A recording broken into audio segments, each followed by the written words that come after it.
Good morning, সবাই কেমন আছেন? আমি ভালো আছি, আশা করি আপনারাও সবাই ভালো আছেন। আজকে হোটেল ছেড়ে আমরা বেরোচ্ছি।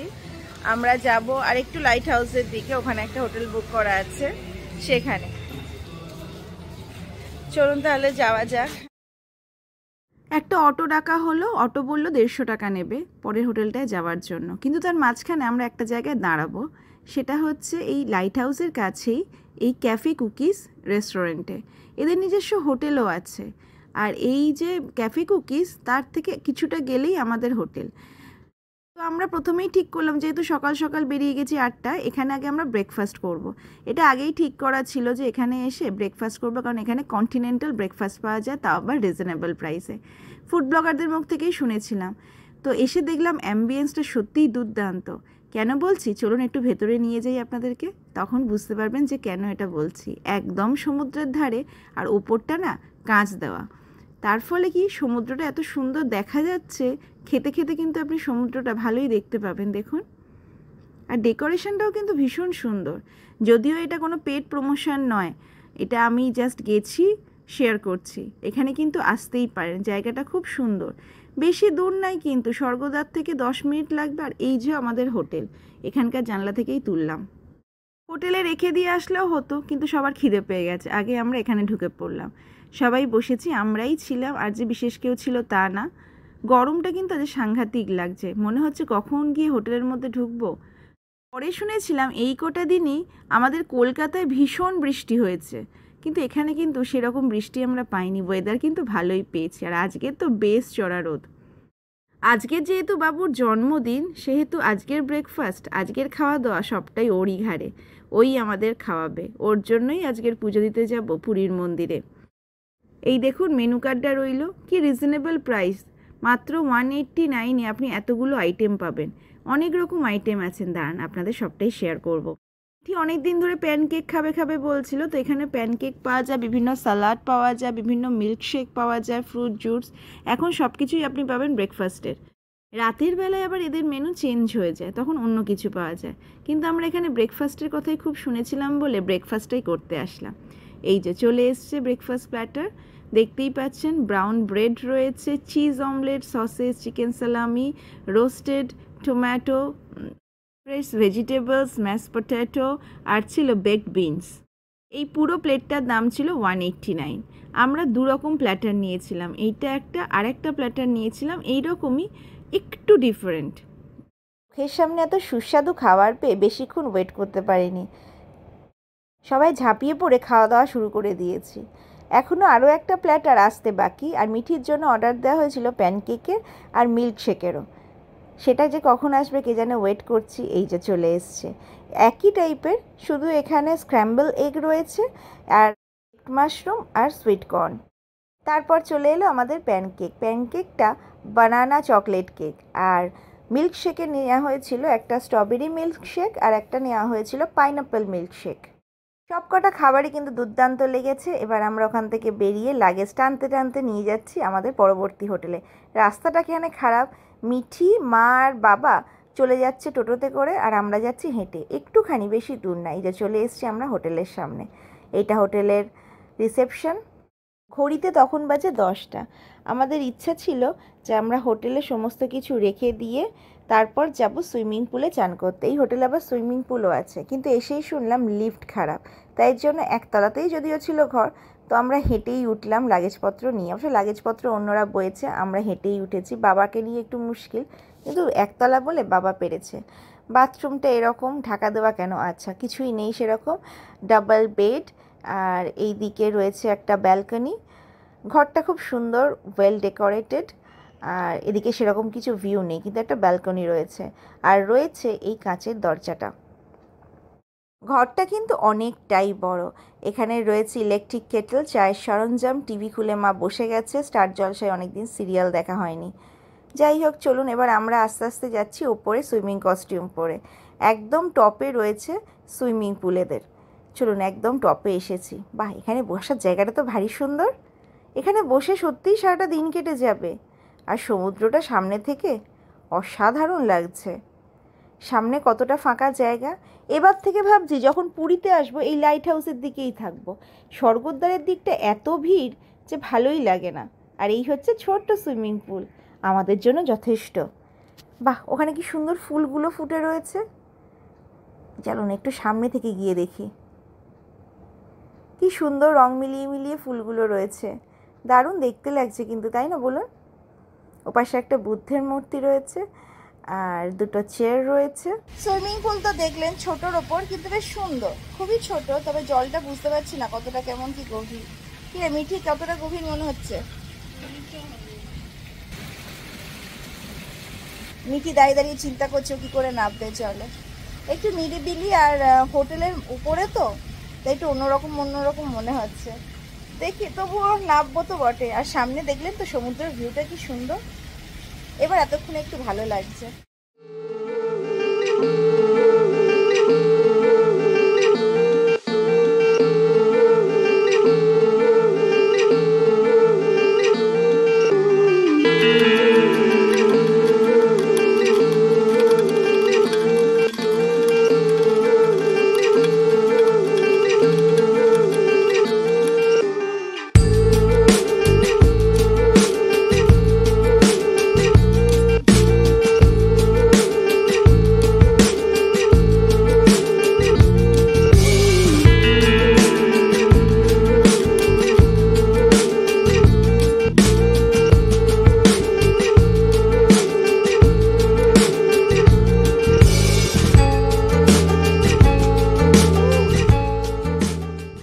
ডিজাইনটা কি সুন্দর না, আপনাদের সাথে ভাবলাম শেয়ার করি। এটা ঘরেতেই ছিল।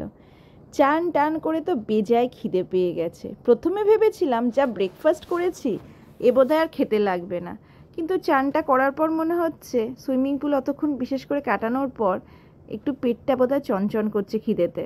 তো যাই হোক, খাবার অর্ডার দিলাম, যেহেতু পুজো দিতে যাবো নিরামিষ খেয়েই যাব, একদম মিক্স ভেজ আর হচ্ছে রুটি। ভাত খেতে তখন আর ইচ্ছাই করলো না। ঘড়িতে এখন বাজে প্রায় 2টো। খেয়ে দিয়ে রেডি হয়ে আমরা কিন্তু যাব মন্দিরের উদ্দেশ্যে। হোটেল থেকে বেরোচ্ছি খেয়ে দিয়ে, এখন বাজে 4টে। এখন আমরা যাচ্ছি মন্দির দর্শন করতে। এই যে সবাই ট্র্যাডিশনাল ড্রেসে আছে, সেজেছি। আর আজকে যেহেতু বাবু মানে আমার দাদারা যে জন্মদিন, সেহেতু আজকেরই পুজো দেওয়া হচ্ছে। আর ওর সাজটাও দেখাবো, একদম এখানকার ট্র্যাডিশনাল ড্রেসে সেজেছে, পুজো দিতে যাবে বলে। নামলে দেখাচ্ছি। আর এখন বেশ রোদ আছে, তো সামনে থেকেই টোটো বা অটো পেয়ে যাব, সেটা করেই মন্দিরে যাব। চলুন তাহলে যাই। আমরা 3জন নিচে চলে আসলে কি হবে, দাদা বৌদি ছিল উপরে, ওরা এই নামলো সেজে গুজে। একজন লাল শাড়ি আর একজন লাল জামা, এইরকম একটা ড্রেস দিয়েছে আজকের আমার দাদা। সবাই আমার দাদাকে জন্মদিনের শুভকামনা জানাবেন আর আশীর্বাদ করবেন। আর সামনেটায় যখন বসেছিলাম এই গাছগুলো ভারী ভালো লাগছিল। ওরা সবাই ফটো তুলছিল আর আমি গাছের ছবি তুলছিলাম। চলুন একটা অটো ডাকলাম, অটোতে করে আমরা গেলাম পুরীর মন্দিরের দিকে। কিন্তু কিছুটা দূরে নামিয়ে দিল, এর ভেতরে নাকি অটো যায় না টোটো যায়। আমরা টোটো করিনি, হেঁটেই চলে আসলাম। হেঁটে ওই 200-300 মিটার মতো হবে। তারপর এই মন্দিরটা একদম সামনে থেকে দেখতে পারলাম। আগেও তো বহুবার এসছি, কিন্তু যতবারই আসি ততবারই মনে হয় প্রথম যেন দেখলাম। সেই প্রথম দেখার আনন্দটাই কিন্তু অনুভূত হলো জানেন। 21 সালে আমি এসেছিলাম, তখনই দেখছিলাম সংস্কারের কাজ চলছিল। সেটা যে এত দ্রুত হয়েছে ভাবিনি। এত সুন্দর করে দিয়েছে চারিদিকটা। চলুন আপনাদেরকে ঘুরিয়ে ঘুরিয়ে দেখাই। আগে কিন্তু এই পরিস্থিতি ছিল না। কত দোকানপাট ছিল বলুন তো। যারা পুরীতে আগেও এসেছেন তারা বলবেন পুরীতে কিন্তু আগে এত দোকানপাট এখানে ছিল পুরো ঘিঞ্জি মনে হতো। সেই সমস্ত দোকানপাট সরিয়ে দিয়ে একদম পুরো মার্বেল বাঁধিয়ে দিয়েছে। খালি পায়ে হাঁটতে আপনার কোনো অসুবিধা হবে না। এখানে আবার পানীয় জলের ব্যবস্থা রয়েছে। ফ্রিতে আপনি জুতো, মোবাইল সমস্ত কিছু রাখতে পারবেন। আর জানেন নিশ্চয়ই পুরীর মন্দিরে কিন্তু অনেক কিছু নিয়ে ঢুকতে পারা যায় না। দেখতেই পাচ্ছেন একদম মন্দিরের সামনে বসে আছি। আর পুরীর মন্দিরটা এবার নতুন করে দেখলাম জানেন তো, এত সুন্দর, চারিদিকে বসার জায়গা এত সুন্দর করে দিয়েছে। যতটুকু ভিডিও করা যায় করেছি, ভেতরটা তো ভিডিও করা যায় না, কিন্তু খুব সুন্দর জানেন তো ঠাকুর দর্শন হয়েছে। খুব ভালো করেই ঠাকুর দর্শন করতে পেরেছি, প্রসাদ পেয়েছি, এমনকি যে চূড়ায় যে পতাকা পাল্টা সেটাও দেখতে পেয়েছি, নামাটা দেখতে পেয়েছি, সেই পতাকার কাপড়ও নিতে পেরেছি। পুজোটা সেভাবে দেওয়া হয়নি, কিন্তু একটা অন্য মন্দিরে আমরা একটা পুজো দিয়েছি। আসলে এত ভিড় ছিল, এত মানুষ ছিল, কিন্তু এত সুন্দর সিস্টেমে কাজ হয়েছে যে আমাদের কোথাও কোনো অসুবিধা হয়নি। পুরো ঘেমে নিয়ে একাকার হয়ে গেছে, কিন্তু তাও খুব মনটা ভালো লাগছে, কারণ খুব সুন্দর ঠাকুর দর্শন হয়েছে।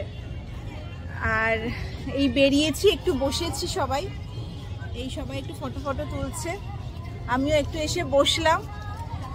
এরপর হোটেলে ফিরে যাব সবাই মিলে। তাহলে জয় জগন্নাথ, ঠাকুরের কাছে এটাই প্রার্থনা করলাম, আপনারা সবাই যেন ভালো থাকেন, আমার পরিবার যেন ভালো থাকে, কিছু সমস্যা যেন মিটিয়ে দেন, কিছু সমস্যা যেন মেটাবার শক্তি দেন, এটুকুই বলার।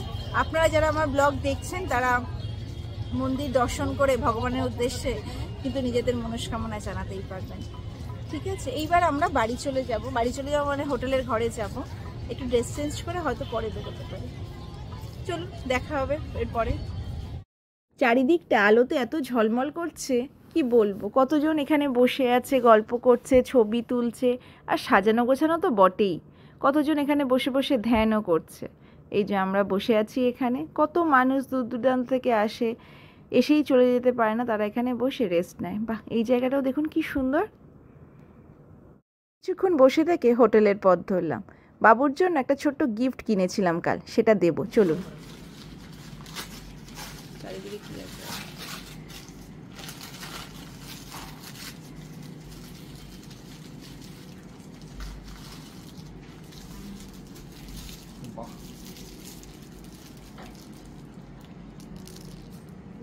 খুব সুন্দর হয়েছে। একটু রাতের দিকে আমরা ছাদে উঠলাম। সুইমিং পুলটা এখন কেমন সুন্দর লাগছে দেখুন, আর এই দিকটা ভারী সুন্দর লাগছে। এখানে বসে যেন মনে হচ্ছে সময়টা কাটিয়ে দেওয়াই যাবে, সমুদ্র দেখে যেন শেষ হয় না। আরও একটা জিনিস দেখাই, দেখুন ছাদ থেকে ওই যে দূরে দেখা যাচ্ছে আলোর ঝলকানি, পুরীর মন্দিরের চূড়া। এখন যেন মনে হচ্ছে কত কাছে, যেতে যদিও 10 মিনিটই সময় লেগেছিল। এবার কখনো আসলে এই দিকেই থাকবো। আমার এত ভালো লাগলো লাইট হাউসের দিকটা, কি বলবো। ওই যে ঢেউগুলো দেখা যাচ্ছে সাদা সাদা। যাই হোক, ভালোই ঘোরাঘুরি হলো, কাল তো ফিরে যেতে হবে। ডিনার করতে চলে এসেছি আমরা এই হোটেলেরই রেস্টুরেন্টে। নিজস্ব রেস্টুরেন্ট বলে কিনা জানি না, খাওয়া দাওয়ার দাম কিন্তু এখানে একটু বেশি। তো লাইট হাউসের দিকে আপনার অপশান কম, তো তাই জন্যই হয়তো খাওয়া দাওয়ার দামটা একটু বেশি। তাও আমরা খুব সাধারণ খাবারই খেয়েছি। আমি, বাবু আর মিঠি খেলাম হচ্ছে ফ্রাইড রাইস, চিলি চিকেন আর চিলি ফিশ। আর মা, বাবা, শিবানী খেলো হচ্ছে ভাত, ডাল, ডিম ভাজা আর আলু ভাজা। ডিম ভাজাগুলো এত বড় দিয়েছিল যে 3 জন 3টে খেয়ে উঠতে পারেনি। এ ওকে দিচ্ছে, ও ওকে দিচ্ছে, এটা একটা নিলেই ভালো হতো। ডালও দিয়েছিল বেশ অনেকটাই, পরিমাণে অনেকটা হলো, দাম একটু বেশি ছিল, যদিও ঠিক আছে, একটা দিনের ব্যাপার তো কোনো অসুবিধা নেই। আজকেই যেহেতু শেষ দিন ঘোরাঘুরি, তাই ভাবলাম খেয়ে দে একটু হাঁটতে না বেরোলেই নয়, এতটা খাবার একটু হজমও তো করতে হবে, তাই না? ঘুরতে আসলেই যা একটু বাইরের খাবার খাওয়া হয়, বাকিটার সময় কিন্তু আমি একদম ঘরের খাবারের ওপরেই থাকি। চলুন তাহলে খেয়ে নেওয়া যাক। অদ্বৈ শেষ রজনী, খাওয়া দাওয়া হয়ে গেছে। খেলাম কি সেটা তো দেখালামই। কালকের আমাদের বন্দে ভারত ট্রেনে যাওয়া, ট্রেন তো 1টার সময়, তো এখান থেকে বেরোবো হয়তো 11:30-12টার দিকে আমরা হয়তো বেরিয়ে যাব। আর এই মোটামুটি ঘোরা টুরো তো শেষ, এখন যাচ্ছি ঘরে, আর পাচ্ছি না, এবার জামা কাপড় কুচ্ছি, একদম শুয়ে পড়বো। তো আজকের ব্লগ এখানেই শেষ করছি। সবাই ভালো থাকবেন, সুস্থ থাকবেন, সাবধানে থাকবেন। দেখা হবে খুব তাড়াতাড়ি অন্য আর একটা ব্লগ নিয়ে। ভালো থাকবেন, নমস্কার।